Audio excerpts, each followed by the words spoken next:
All right, we're going to go ahead and get started. Welcome, everyone. Thank you for being here with us today. I know everyone's lives are a little crazy, and we appreciate your time. Today, we will be giving an overview of Eos Navigator, focusing specifically on our latest release, 2.3. I'm your host, Madeline King, Eos Group's marketing manager, and presenting today is Greg Bloom, one of our senior consultants. The goal for today is to provide a 30-minute presentation with time after for questions and answers. Your microphones have all been placed on mute, so please use the question and answer icon to type your questions during the webinar, and we will answer them after the presentation. The webinar will be recorded for your use, and I will send an email with a link to the recording and contact information. And with that, I'll turn it over to Greg.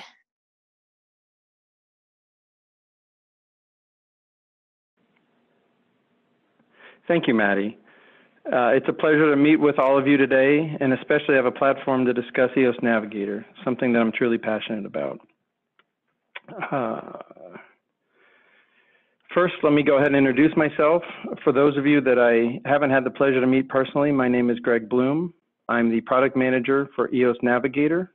I've been with the organization for over 20 years, and in addition to my product responsibilities, I serve as account manager for many of our larger clients, as well as the liaison with Sage's estimate development team, and also point person for our Autodesk integration initiative that is ongoing. During today's webinar, we'll be covering sorry about that. I had my screen paused.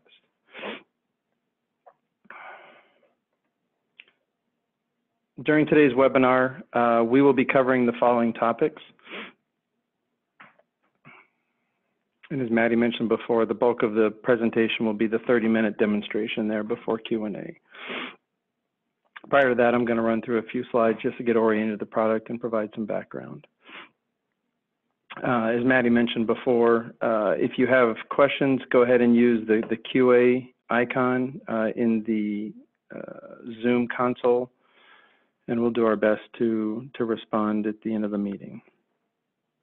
Okay, next up, let's start with who is Eos. To some of you mythology enthusiasts, she's the Greek goddess of dawn, pictured over here on the right. Hopefully to most of you, you're familiar that Eos is the company. Our roots are in Timberline, now Sage, where after years of on-the-ground experience, Nick Papadopoulos and Steve Anderson left the business to build a company servicing premier estimating clients.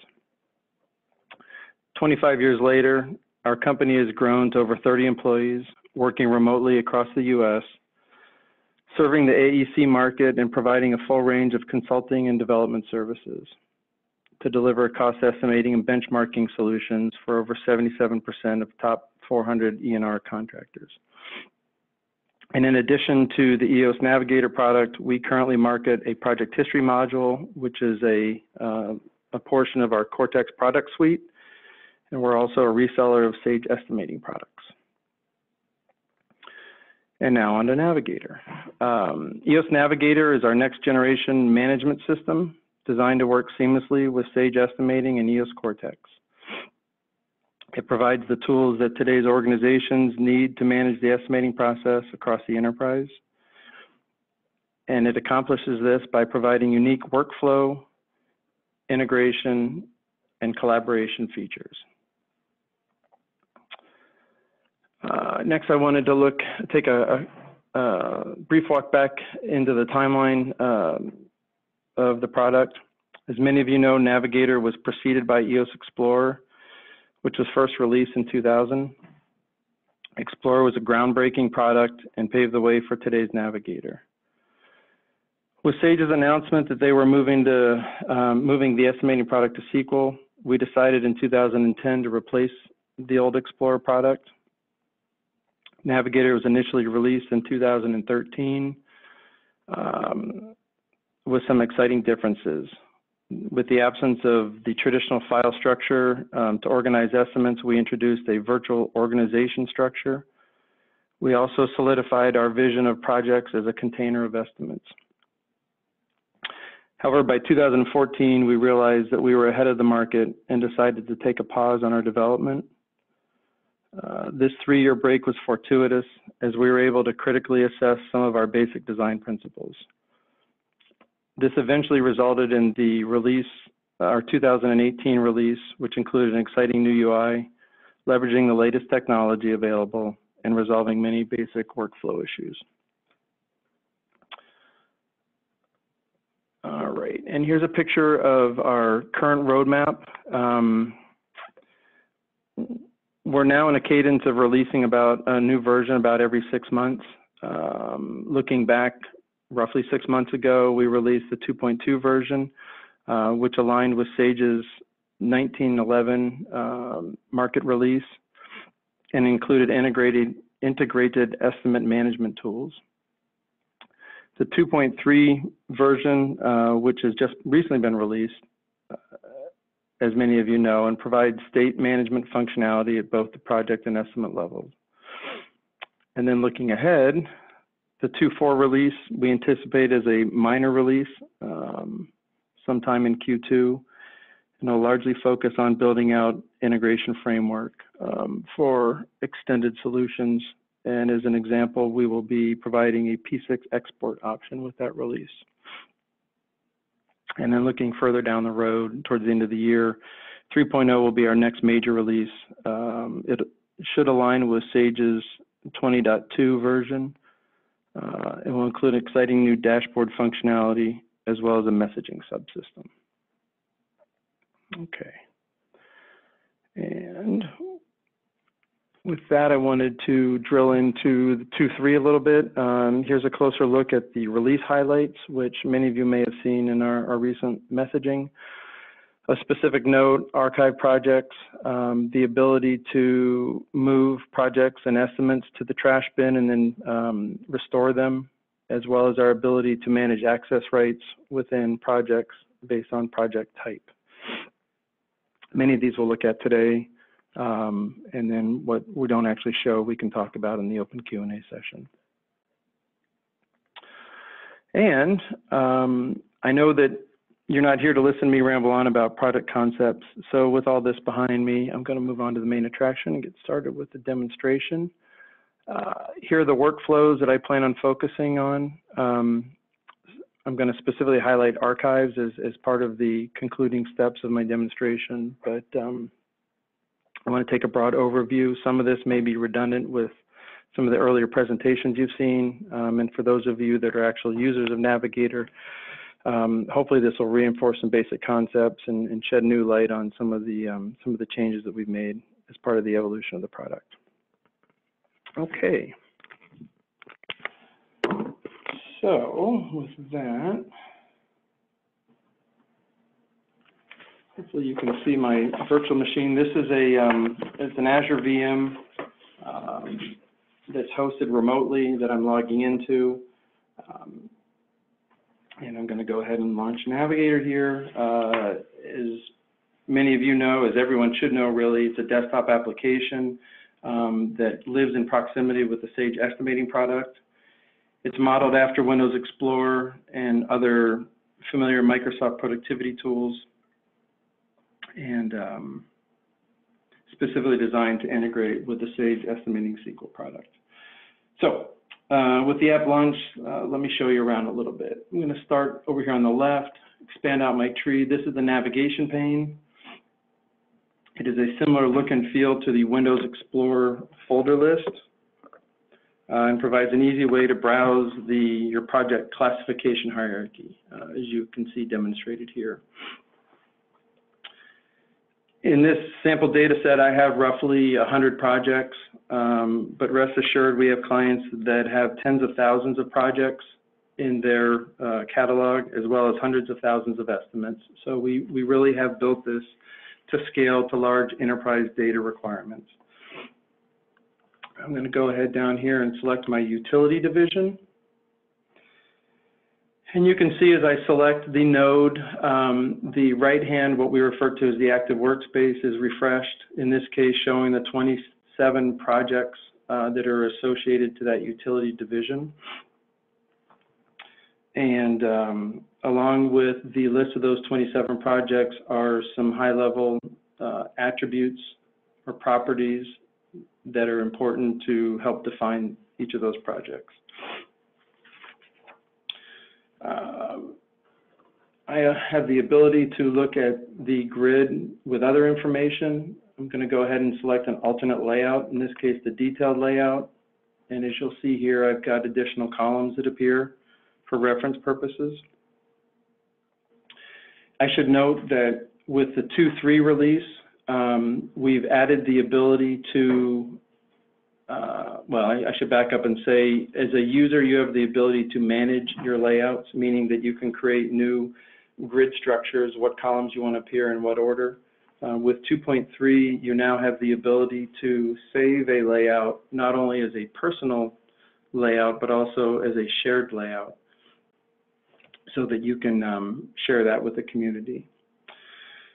Okay, in addition to being able to manage the information on your grid, or what we refer to as a collection, you also have the ability to modify how the records are arranged. So in this case, I'm going to turn on our grouping feature, and I'm going to group it by project type.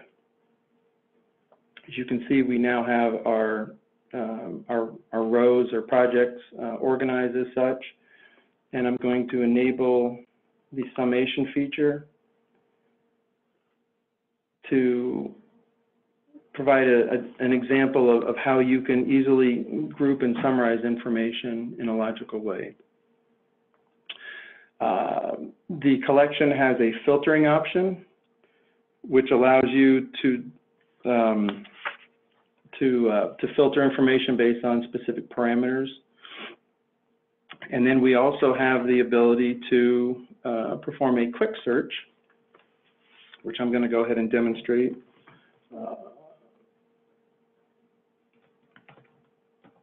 And what I want to point out here is another change that we've made with 2.3 in simplifying the user experience for our search capabilities. So we've always supported the and or operations.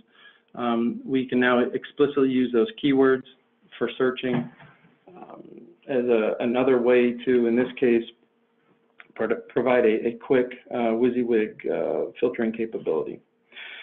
So we're now looking at our projects, again, organized or limited to our utilities division with a status, with a conclusive status of either awarded or lost. And this is a demonstration of how we can isolate specific subsets of data, and then using this example, we could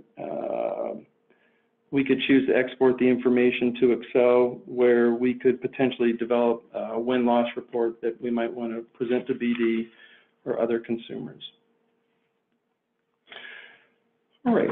In addition to being able to modify the collection panel, we also have the ability to switch or to display a different layout with an alternate collection of columns. We also have the ability to select an alternate view, which allows you to display the same information with a different panel configuration. So in this case, we're looking at the expanded view. We have that same project collection in the center. We have a fixed panel at the bottom, an estimate collection that we'll look at here in a little while, as well as some unpinned panels to the far right. I am going to go ahead and unpin my nav pane to provide more real estate. The pinning option was a replacement of the show hide feature that was available in previous versions of Navigator. And as the name implies, as you hover over it, the pane will reappear. Okay, I'm going to go back to my project collection, continue with my discussion about working with the projects. In addition to the other features we looked at, we have the ability to sort as well as to select records. In this case, I'm going to go ahead and isolate all of my projects that are in a bidding status. And if I wanted additional information about bidding, I can go ahead and take a look at a sample report that I've developed. So this particular report attempts to communicate information about this collection organized by project lead. Alternately, I can take a look at my project volume report, which, as you can see here, is a pie chart that shows revenue potential by project type within this division. So these are two examples of reports that we can render or embed directly in the application. Reports can be many things depending on what the needs of the organization are. In all cases, the reports are sensitive to or respond to the records that are selected on the left-hand side. And reports are something that you all can develop independently and extend throughout the product. Okay, so now that we've got that, I want to go ahead and isolate a single project. In this case, I'm going to grab my Vine Street pump station. And as you can see below, we have the 7 estimates that are associated with this particular project. In this case, the way this view was configured, and this is something that can be customized by the administrator, views can be associated. So, so this panel is listening to or responding to the records that are selected at the top. And this gives me an opportunity to emphasize a core component of Navigator. Projects are the primary objects and the container of estimates, whereas the estimates themselves are the building blocks of cost. So we have, while we talk about it as an estimate management system, we really emphasize the role of the projects as kind of the central point of focus within the system. And we'll continue to look at that here in a second. Okay, in this case, we've got 7 projects. You'll notice that the one that happens to be on the bottom of the list has a green font. This is intended to highlight that this estimate is contributing to or included in the project totals. We're using the sum button here, and it's engaged or in the green on state to designate that the $15 million that's associated with this particular estimate is aggregated or rolled up to the project totals that we also can see here in the project collection. So that is how that works. Okay, now we've looked at a project and estimate at a macro level. I'm going to go ahead and drill into a single project. I'm going to go back to my Active Directory queue. I'm going to use the search criteria again to find my project. I'm going to go ahead and view the project. So we're now one level deeper. We've gone from our collection of projects to a single project. I know that for a variety of reasons. The most obvious one now is the new banner where we've introduced color. This burgundy color represents the project level. We are looking at a view that has a multi-panel configuration. In this case, the left-hand view is the project information. Many of these same fields appeared in the previous view that we looked at with project collection. As you can see here, you've got a plethora of information organized into sections. With the 2.3 release, we spent a lot of time in the information panels adjusting the margins and reducing the white space. We also introduced the ability to expand and collapse individual sections or the entire section collection in order to isolate more specific information. Okay, and then moving on to our right, we have the estimate collection, which we really already talked about, as well as the totals and another example of a report down at the bottom. To continue the discussion, I'm going to go ahead and demonstrate Sage's merging feature, which can be used within Navigator to easily consolidate estimates. This may not be a feature that is of interest for individually, but it gives me an opportunity to showcase several other features. So hopefully you'll find it of interest. First and foremost, as noted before, all of the estimates that are green contribute to the total project cost. I'm going to go ahead and exclude those those estimates, and as you'll notice down at the bottom, the project total is now 0. That gives me an opportunity to initiate the merge operation. So here are the estimates that are going to be included in the merge. Here are the merge rules, and it's an opportunity to point out that within Navigator, we believe that the merge rules should be centrally managed by the administrator and not at the discretion of the estimator. So these will be consistent for all estimate and all merge operations. Optionally, we can choose to include the result in the project totals, and then here we're going to go ahead and take a look at the results when we're done. So this will take a second to grind through. It's an opportunity for me to get a sip of water, but it's also an opportunity to highlight what happens in the merging process. Sage takes each estimate and incrementally adds it to the previous one. And what that means is that the first estimate, or the key estimate, is used for all the metadata, all the information that we're now seeing in the estimate information panel in front of us. And then to that estimate, you're adding in all the items and the assemblies and the add-ons. Okay, so here we are at the estimate level. I know that because of the green banner at the top. Again, that was added with 2.3. In general, everything else looks similar to what we saw at the project level. You've got your information organized into sections. You've got your totals panel that includes each of your 5 cost categories, as well as a summation of your add-ons. And then down here at the bottom, we have estimate notes. It's worth pointing out that we honor Sage's recent enhancement to show estimate note types. As with merge, we believe that the note type definition should be centrally managed, and as such, the administrator has the ability to customize what the number of tabs is and what each of the labels are. While I'm not going to demonstrate this, notes are editable within Navigator and recorded directly in Sage in the same way that changing any of the other estimate information fields would also be recorded in Sage.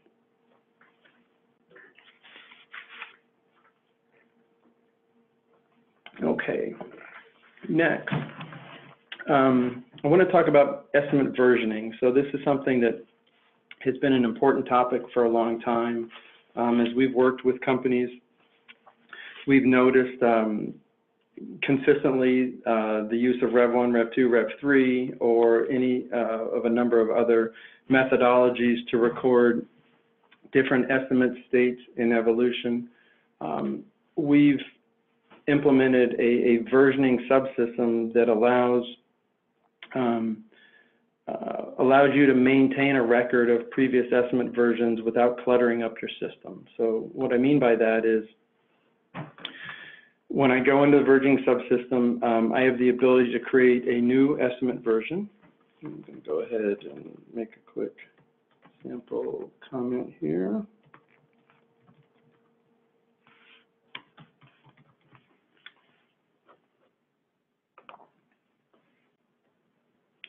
There we go. And we're going to see here in just a second, we now have two estimate versions. These both physically exist inside of the Sage Estimate Catalog. But again, Navigator is always going to default to the most recent version, which is a way to encourage users to work with the active while still having access to the previous. So in this case, I'm pointing out that we can open this estimate, the previous version in Sage, but using Sage's terminology, it's a read-only version. We call that a snapshot. in that you can open it, you can make changes, you can interact with it, but any of those changes are discarded at the time that the estimate is closed. All right. It wouldn't be a Navigator demo without at least a little bit of Sage time. So I'm going to jump in here real quick. All I really want to do is point out that I've got an active estimate with live data. And based on my comment, I'm just going to go ahead and update escalation, hit save, and we'll see that, yep, our number is now 68 million. That's the end of the Sage portion. And I am going to go ahead and expand my version history dialog to show you that new $68 million as a demonstration that we do interact with Sage real time. As an estimate closes, we receive a message saying, hey, refresh, and then our application is updated accordingly. And I also wanted to point out that based on how we have the data displayed in this register, you can see the differences, the progression of costs based on my changes to escalation. And then, needless to say, the same number would also appear in the estimate totals panel. So that's versioning. It's an exciting feature and something that I hope you're able to take advantage of. Next, I wanted to point out what we refer to as a report package. This is the custom action menu that is available from the estimate information panel. I'm going to go ahead and select estimate package. So take a minute to get started up. So I'll provide a little introduction. It's a common experience for us to work with clients and develop custom reports to summarize the estimate in a more compelling way by either branding the information in a way that Sage can, or rolling things up in a way that isn't available in their reports, or simply doing some fancy analytical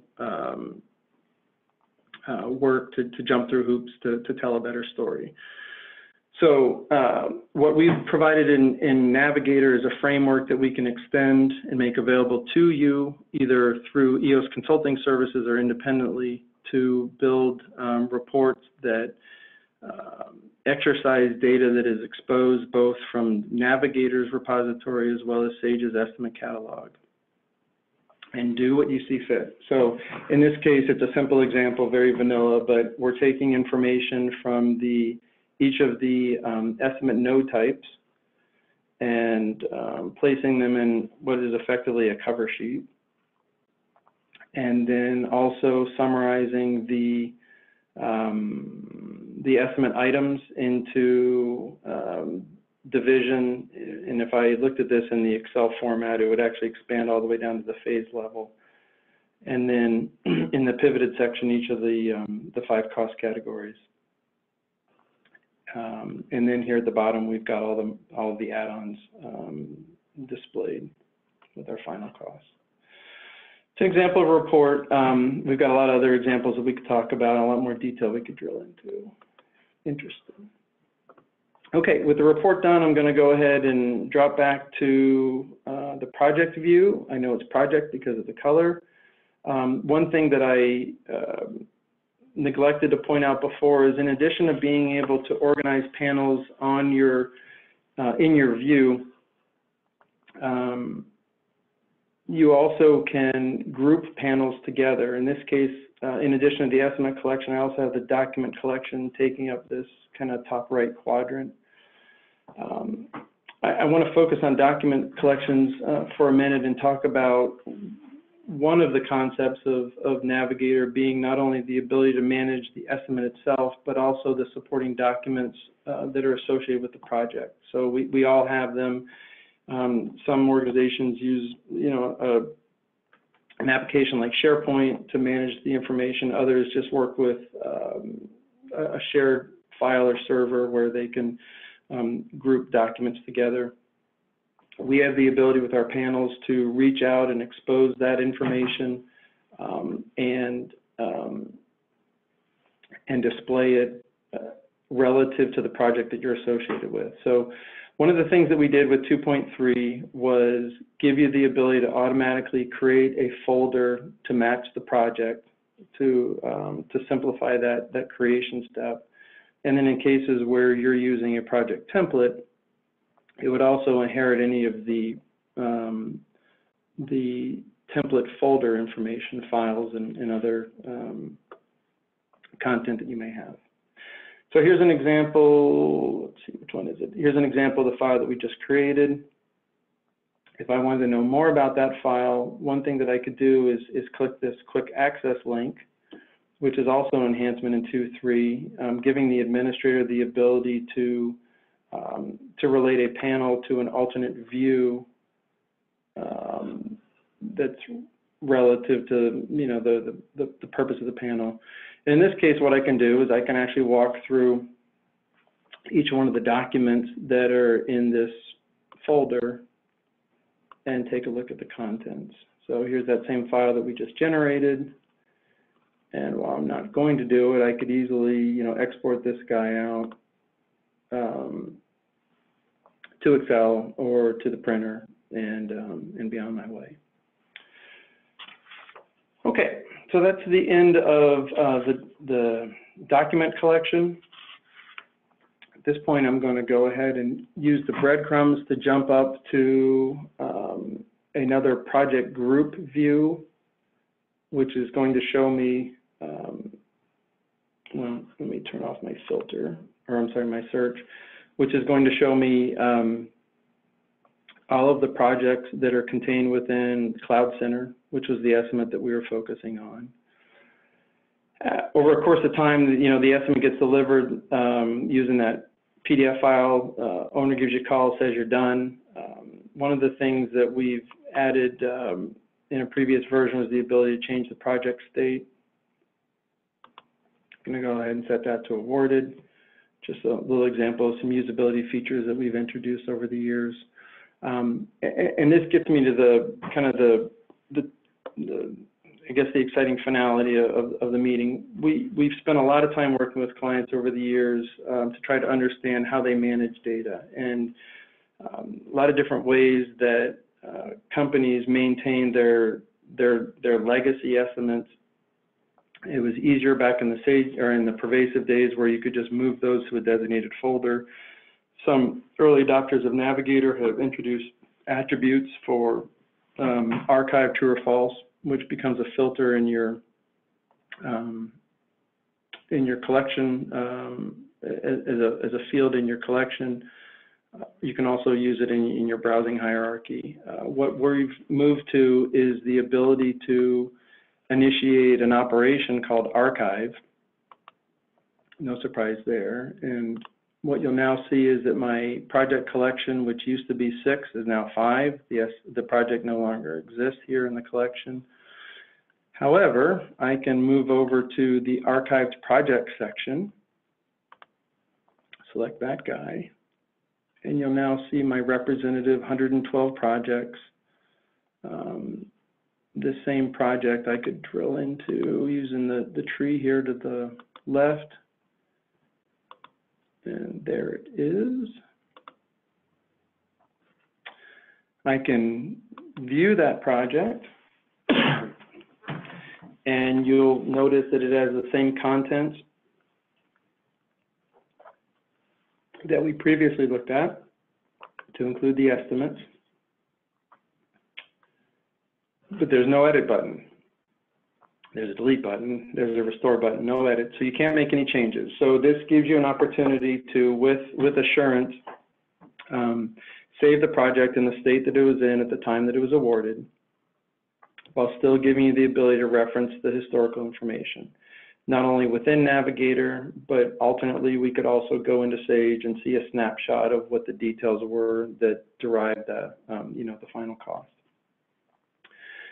The last thing I wanted to point out while I'm here is, in addition to showing the final information, you also have the ability to view, both here and elsewhere in the application, a record of the activity that was performed inside of Navigator to get to that point. In this case, I'm just filtering on today's actions. These are the things that we've done since we were on the phone together. But you'd see the entire life of the project to include not only the project itself, but also its children, its component estimates. Okay, with that, I'm going to end my presentation. There's certainly a lot more that I could show. Depending on the Q&A, perhaps there will be more that we'll take a look at. But I wanted to keep it light and somewhat high level, given the variety of participants, both clients as well as prospects that are on the call today. So let me go ahead. Here we go. So this is what we took a look at. Next up, I wanted to talk about a few key points, other enhancements that were introduced in 2.3 that deserve some attention. There's not a lot to show. It's simply enough to describe that in the past, as with Sage, if you deleted an estimate, it was gone from Navigator, never to return. We introduced the trash feature, which allowed you to effectively move it into a repository to be marked for final deletion, but could be recovered, whether that was an accident or a change of mind. You can recover not only the estimate, but also the project at whatever level you deleted it. I have to say, though, for those of you that are familiar with the notion, this is an advanced feature that's only available for clients that have feature access control enabled. So that is a control that Sage made available to us that effectively requires that you use Navigator to manage your estimates. And it gives us the guarantee that we'll be able to hold those estimates in a protected state. Without that, we would quite honestly have a mess. Template management is another key feature. In the same way that you can isolate archived projects, you can isolate your templates and work with them. Unlike archives, you can actually edit a template while it's in a template state. Templates are available both at the project and the estimate level. Probably no more needs to be said, but it's nice to have that in the box and available to you as an administrator to manage. We've had access rights in Navigator since the beginning, or at least for several years. With the 2.3 release, we re-implemented it, though, to be a bit more,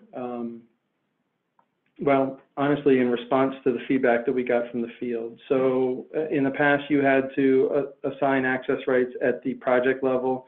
Now you can assign rights at the project type level, meaning that if I've got, well, a utility business group, I can assign all the individuals that would traditionally participate with that utility to have access to the projects and then the estimates beneath them.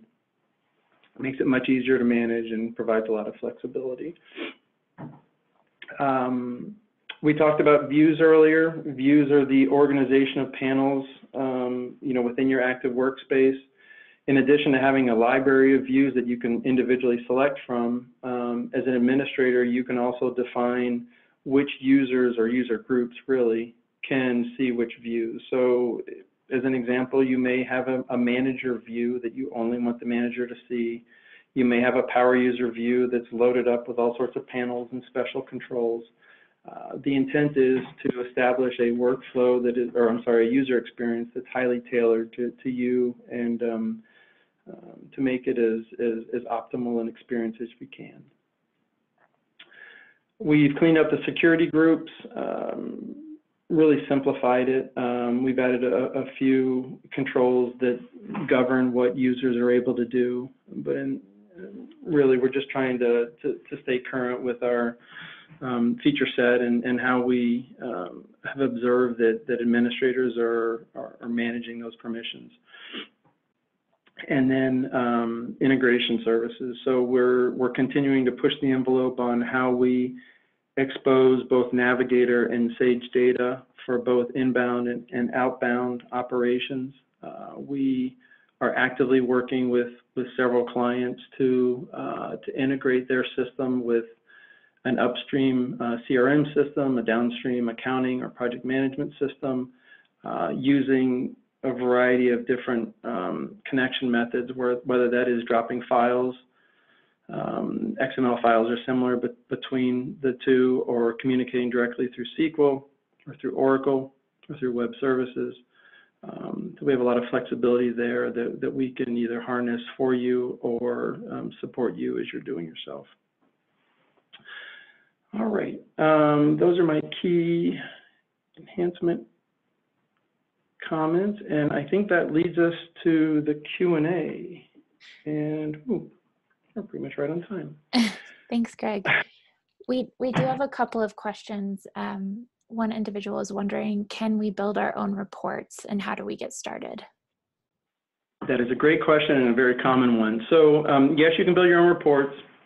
I don't know that I mentioned it earlier. The only reporting tool that we currently support is Microsoft's SSRS report technology, which is a freeware, they have a freeware builder tool that you can use to manipulate how the report appears, you know, the display, whether it's a chart or a graph or a table. And then with that, you'll need to connect your report to a data source, which again could either be the Navigator data repository or an output of the SAGE data, what they refer to as reportable views. And then once that report's in place, then there's administrative tools that can render it as a panel. How to get started is a little trickier. We have some simple how-to guides that provide the most basic information, but a lot of it really does come down to your ability to not only use the tools, but also to understand the data schema, which is usually what trips people up. So in some cases, companies are self-sufficient and can do what they need. In others, we can offer some level of training support, and in other cases, we can provide the first report, and from that, you can reverse engineer and kind of be the master of your destiny. Great question. Thank you. Yep. And then this person thought that they missed it, but they didn't hear anything about approvals. Approvals, yes. For the sake of the presentation, I left that out as an advanced feature that probably deserves its own conversation. I also didn't talk about our ability to lock a project or an estimate once it's complete. So we recognize that your closeout steps or your final steps to proposal delivery may have a series of final gates, I guess, to check, boxes to check, similar to what we had with well, here, I can actually show this real quick. I think we've got time. So let me go ahead and jump. Trying to think where I should jump real quick.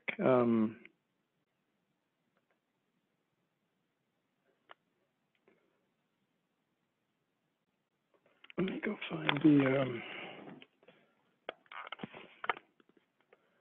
there we go. So, okay, so at the estimate level, we have the ability to initiate an approval workflow.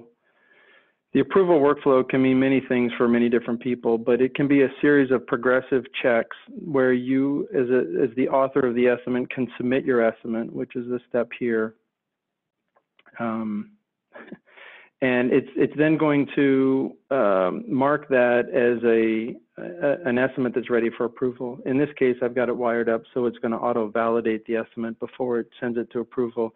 And then from there, whoever is in the first tier of the approval process, so I've got some errors that I need to correct here, would then have to review the estimate and mark it as approved, and then you can, depending on how it's implemented, you can have tiers of approval before it's in a final approved state. And for companies that need that rigor, that would then be the trigger that the estimate would be ready for delivery to a client or publishing to a cost history system or sent to a project management system, or whatever your downstream steps would be.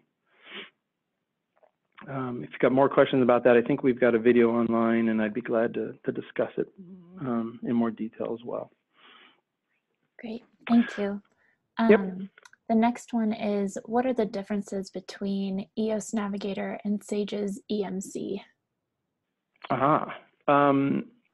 So for many years, Sage's management console was Navigator to early adopters of Sage. It is technically, it is an administrator tool to help manage the estimate catalog behind the scenes, but the way it was advertised in Sage's file menu, it became an attractive alternative to Sage's new and open features.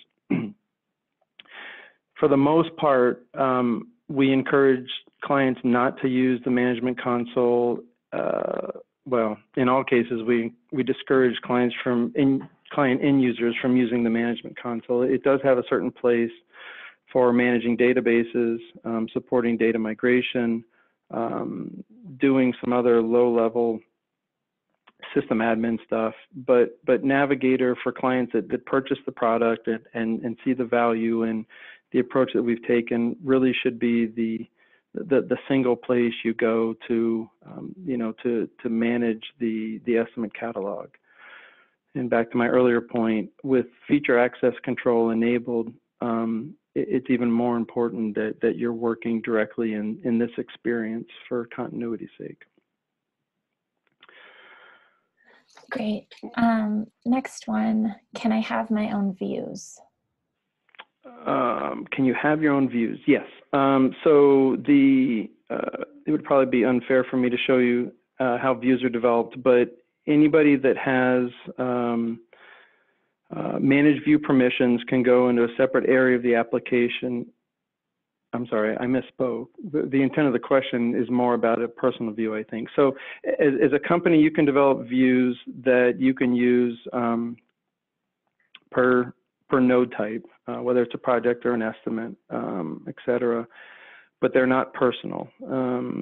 You can have a view by user group, as we mentioned earlier, and we're considering establishing a personal view down the road, but currently that's not available, and kind of fits within our general mindset that this is a managed software with kind of a managed experience. So we haven't gotten to that whole personalization piece yet. Great. Next one, how do I add custom columns to the estimate grid?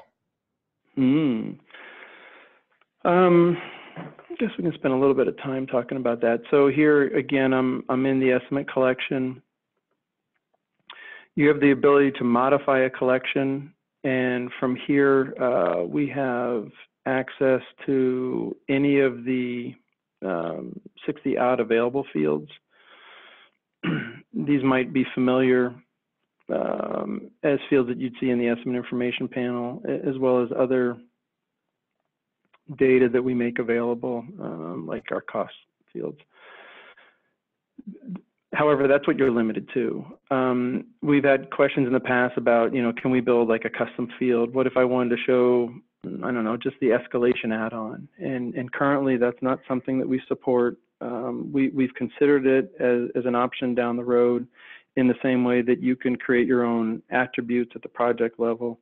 And if that's something you're specifically interested in, then reach out, and that'll weigh on our roadmap planning.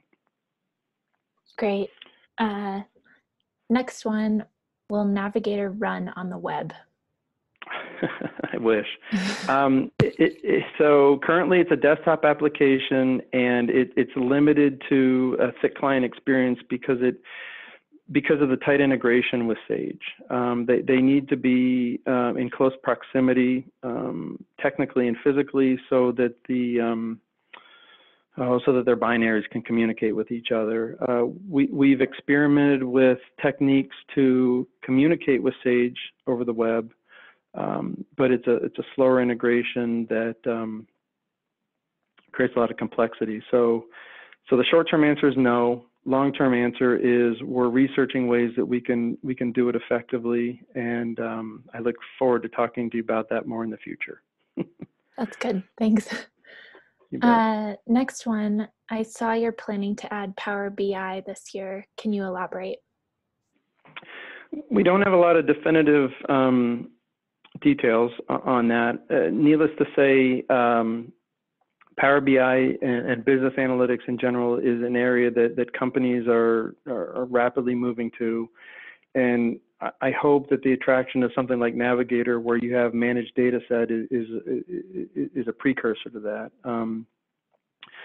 What we're hoping to do is leverage Power BI similar to how we're using SSRS reports, building the framework, getting everything in place, providing some samples that you can draw from, but at the end of the day, giving you the ability to build your own Power BI panels.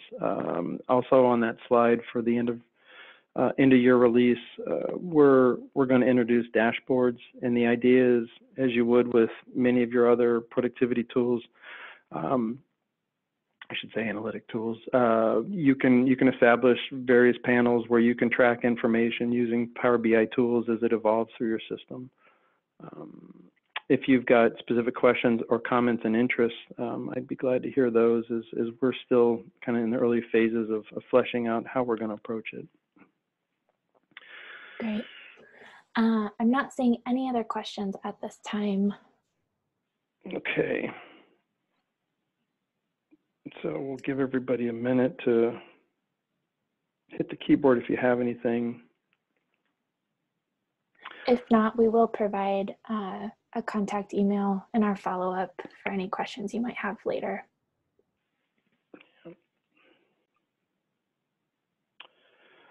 All right. Well, while we're transitioning, or while we're waiting for additional questions, I can point out a few helpful links. Somehow you heard about the webinar, so whether that was through the blog posts or some of our other messaging, I wanted to all the same promote our blog site. We try to regularly post updates to not only the Navigator product, but our Cortex product line and our other activities. So if you haven't, please do sign up for that. Our product page is there is a product page that's dedicated to Navigator. There's some information up there to include links to release notes and data sheets that you might find interesting. It also has our videos posted there.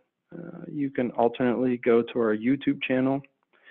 I think this might be hard to write down, but if you need the link, you can.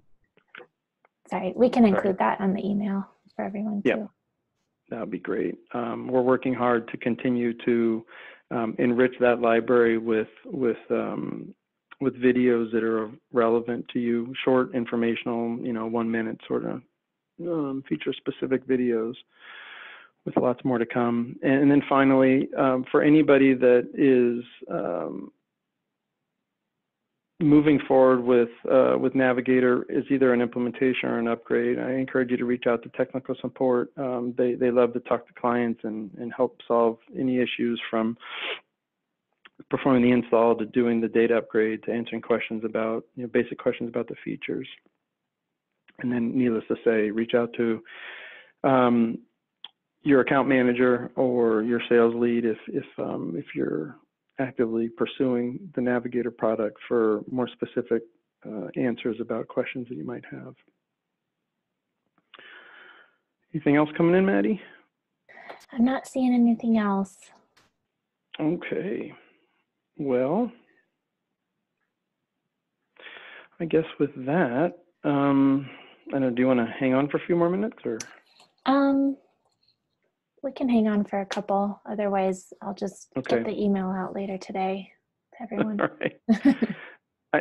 I will say, I guess, while I've got the podium, I really have enjoyed working on the Navigator product, and it's been rewarding for those of you that are on the call that I've worked with directly. It's a fun tool, and it's a fun area of the estimating process to be in, to see how estimates come together and how the information is used to to render a proposal to the client. And we truly do hope that we are hearing the right messages and investing appropriately to make your life better. So for those of you that I haven't been in direct contact with recently, I look forward to that opportunity. And in general, please help us do our job by providing input.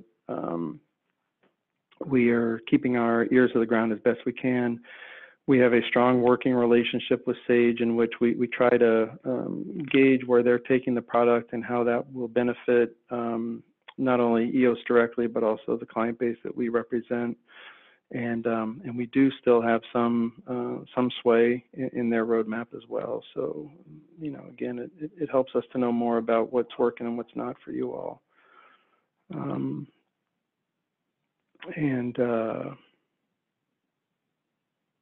Yeah, that's about all I can think of at the moment. Okay, so with that, I think the last slide that I had was a thank you. Hopefully you found this webinar informational. And hopefully I didn't run too fast through it and provided the right amount of content. We are introducing webinars as a series within EOS, so be prepared to receive a notice for future webinars. I expect we won't have, I'll be back on the stage probably in the May timeframe to talk about Navigator again. But in the meantime, I'd be glad to speak with anybody that has specific questions. With that, Maddie, I'll hand it back to you. Great. I think we're going to wrap up, and I hope everyone has a great day. Thanks so much for joining. Bye-bye.